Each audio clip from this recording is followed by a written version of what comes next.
The story continues with drama and suspicion, when Chance accidentally discovers a clue that leads him to believe that Heather is still alive. After months of grief and doubt, Heather's return will be a major turning point, not only affecting her loved ones but also completely changing the course of her relationships. When Lucy hears that her mother may be alive, she will experience an emotional internal conflict. Heather was the mother she loved, but her death has sent Lucy into a spiral of loss and hatred. Even though it is only the last ray of hope, Lucy will not be able to resist the desire to have her mother back. She has lived too long without her mother's love, and now, all her faith seems to be rekindled. Is Heather really alive, or is it all a conspiracy? Meanwhile, Sharon begins to feel fear about Heather's unexpected return. Everything she has worked so hard to build, from the lies to the cover-ups, is now on the brink of collapse. Heather's survival means that Sharon's crimes can be exposed. From Heather's death to her manipulation of Cameron and Daniel, everything is connected. Sharon feels like Heather's ghost is haunting her constantly. She knows that if Heather returns, her life will be turned upside down, not only losing Cameron, but also facing the judgment of everyone around her.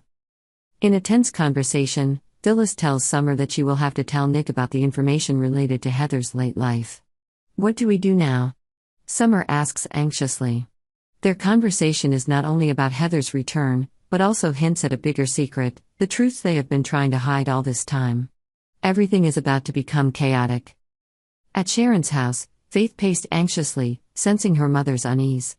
She texted Sharon, asking where she was and why she wasn't responding. Meanwhile, Sharon was completely consumed by Cameron and her past. She couldn't focus on anything but the fear that the truth about Heather's death would be discovered.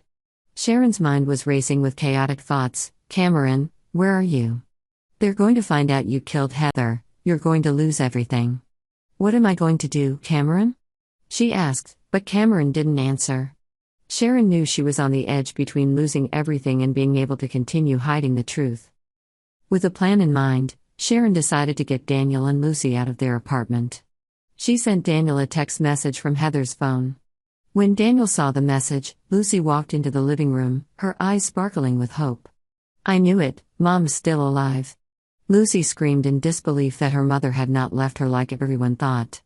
But Daniel, though also confused about the situation, calmly told Lucy that someone might have found Heather's phone and wanted to return it. Lucy still couldn't hide her excitement, and asked to go with Daniel to find out the truth. Daniel agreed, and he sent a text message to confirm the meeting. "Okay, let's meet up," Sharon replied from the other end of the phone, feeling nervous and afraid that her plan might fall apart. A few minutes later, Sharon watched Daniel and Lucy drive away, leaving her alone with her fear and her cruel plan. Sharon quickly went to Heather's apartment with the key she had stolen earlier. She entered with a heavy feeling of guilt on her shoulders, but she knew she had no choice. She placed the bloody towel and Heather's phone in the closet, erasing any trace of Heather's existence. Sharon then leaves, returning home where Faith is waiting for her. Faith asks why Sharon hasn't responded to any of her messages, and Faith becomes even more uneasy thinking about the situation her mother is in. Elsewhere, Daniel and Lucy head to GCAC, where they hope to meet the person who has Heather's phone. When they arrive, they are surprised to find Chance at the bar. Chance, now back at work for the GCPD, informs Daniel that Heather's death is now being investigated as a criminal case. "Are you saying Heather's death is now a police investigation?"